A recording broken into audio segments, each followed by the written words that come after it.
They told you reality is solid, that what you see is just how things are. But what if that's the biggest lie you've ever believed? What if the world isn't happening to you, but because of you? Here's the uncomfortable truth.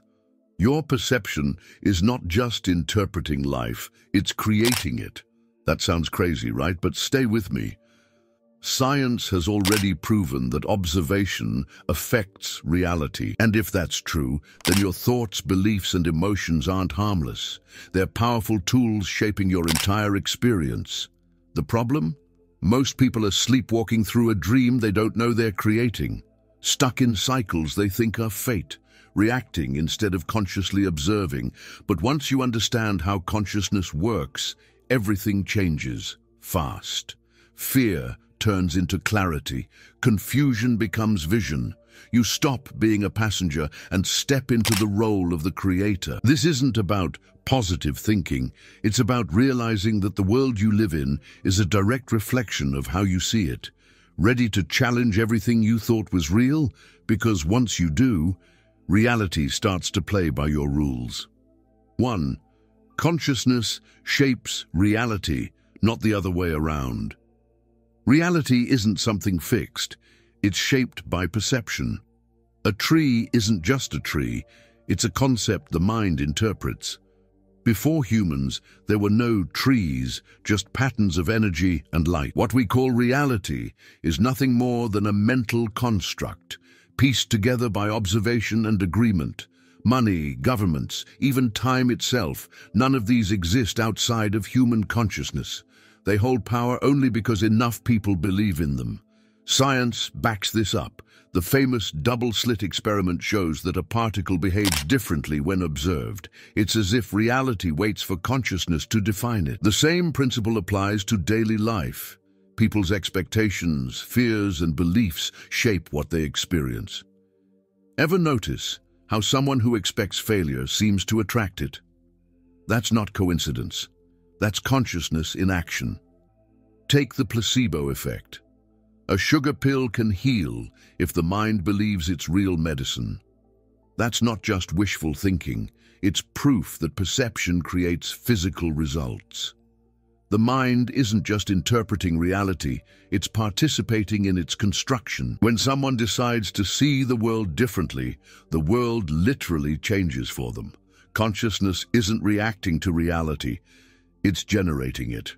If reality is shaped by observation, the question becomes, what's being observed and by whom? If perception is the architect of experience, then the mind holds more power than it realizes. And if that's true, then consciousness itself may not be as limited as people think. 2. Consciousness exists beyond the human mind. Consciousness isn't some secret trapped inside the human skull. It's the thing behind everything. It's in the way a flower follows the sun, how animals sense danger, how the planets spin without crashing into each other. There's an intelligence humming through reality that can't be explained by neurons alone. Awareness isn't produced by the brain. The brain is more like a receiver, tuning into something already present. Think about when you're in nature, just sitting still, doing nothing. There's a presence there, a silent kind of knowing. That calm feeling isn't just in your mind. It's the same awareness animating everything around you. Indigenous cultures knew this. They didn't see the earth as a dead rock floating in space. To them, everything was alive, connected by one great invisible spirit. Modern science tries to reduce it all to mechanics, chemicals, reactions, survival. But that doesn't explain intuition, synchronicities, or why some places just feel different. Walk into a temple, a cemetery, or even a childhood home. You feel the shift. That's not just memory or suggestion. It's perception tuned into a wider field of awareness. Consciousness isn't inside us. We're inside it. This changes everything. If awareness is everywhere, then it's not limited to your personal story, problems, or identity. It means that your thoughts aren't isolated blips in a brain. They're waves moving through a shared field. And if that's the case, then belief might be the tool that lets consciousness focus and mold reality itself. 3. Belief is the engine that creates reality. Belief isn't some fluffy idea, it's the code behind the simulation. What someone truly believes deep down becomes their reality. It's why two people can live in the same world but experience totally different lives. One sees opportunities, the other sees obstacles. Not because life is treating them differently, but because their perception is filtering everything through their internal belief system. Take Joan of Arc. Whether or not the voices were real doesn't matter. What matters is that she believed them. And that belief made her unstoppable. She bent reality to match her conviction. That's what happens when consciousness locks onto a vision without doubt.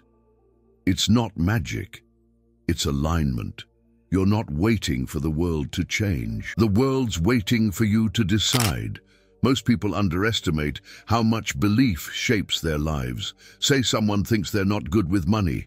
Doesn't matter if they read financial books, take courses, or get advice. If that core belief doesn't change, nothing will stick. The subconscious will sabotage every effort. But shift the belief, and suddenly they start noticing opportunities, making better choices, and trusting their decisions. Belief doesn't ask permission. It's not passive. It commands. That's why affirmations work when done right. Repeating, "I am worthy," isn't just self-help fluff, it's programming.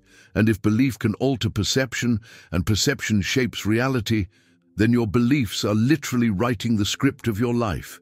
And what if that script is being projected from somewhere far beyond the mind? 4. Your mind and the universe are a hologram. Imagine smashing a holographic plate into pieces.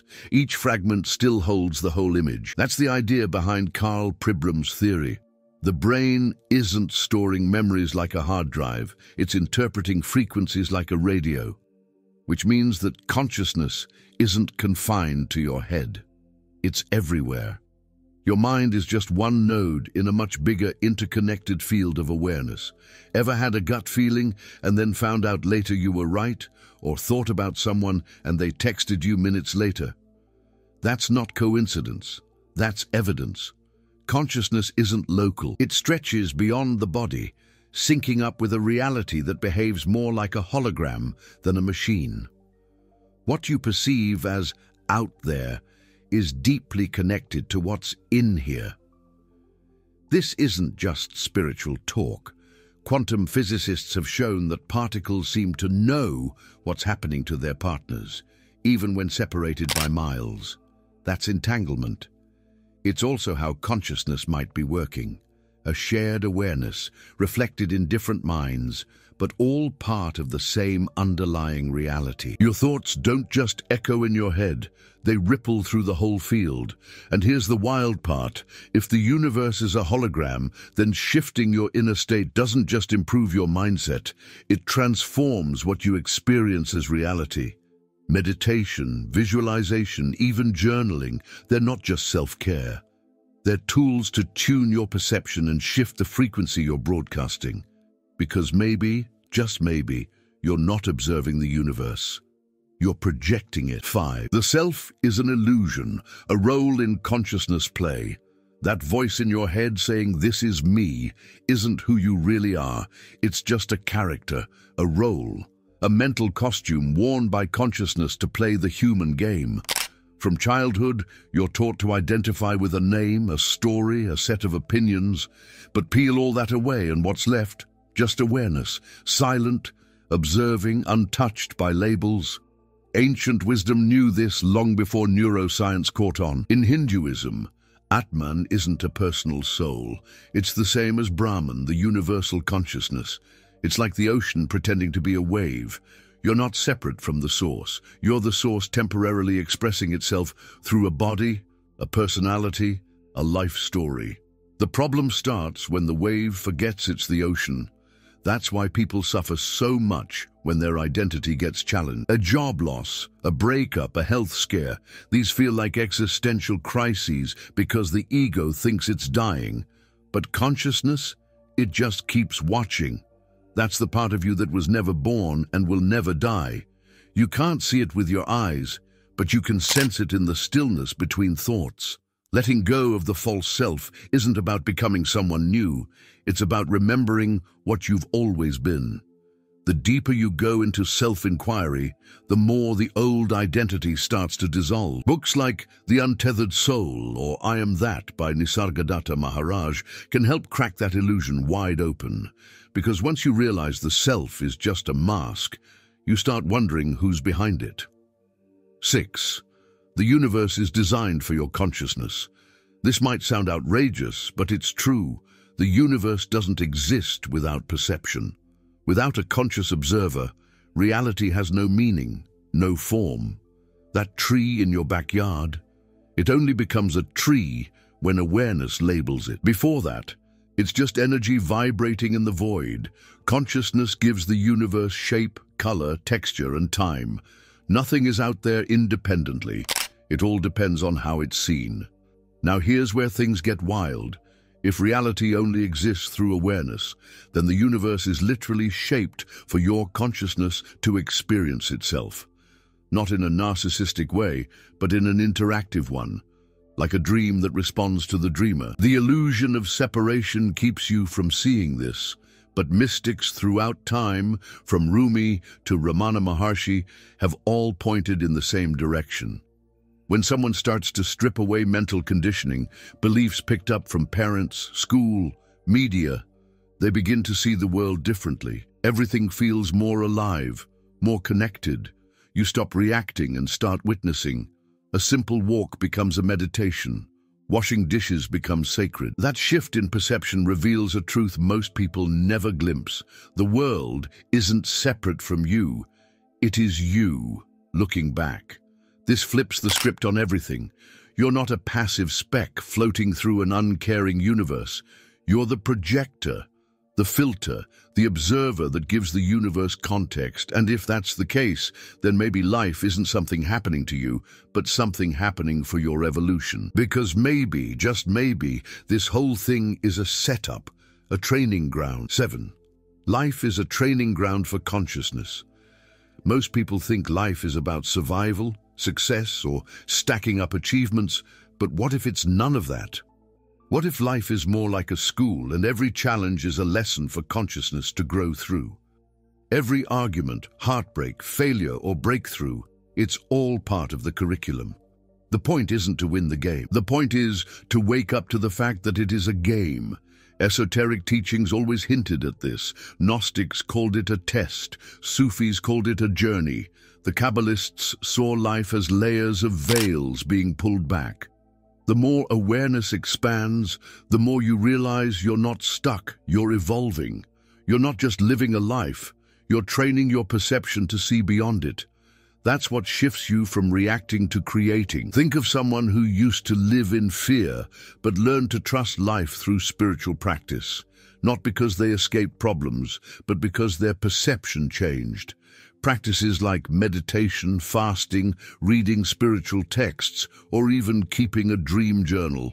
These sharpen awareness like a blade. You stop getting lost in the movie and start realizing you're the director. Consciousness upgrades itself through lived experience. And here's the plot twist. This isn't even the final stage. All this, every insight, every breakdown, every shift is preparation. For what? Not another lifetime, not heaven or hell, but a radical transformation in awareness, something timeless, something that was always there, hiding in plain sight, something that makes you question if what you've called life is only a small fragment of what's really going on. If you want to elevate your vibrations and manifest with more ease, I have prepared something special for you. Click the link in the first pinned comment and join us in the journey of awakening your inner mage.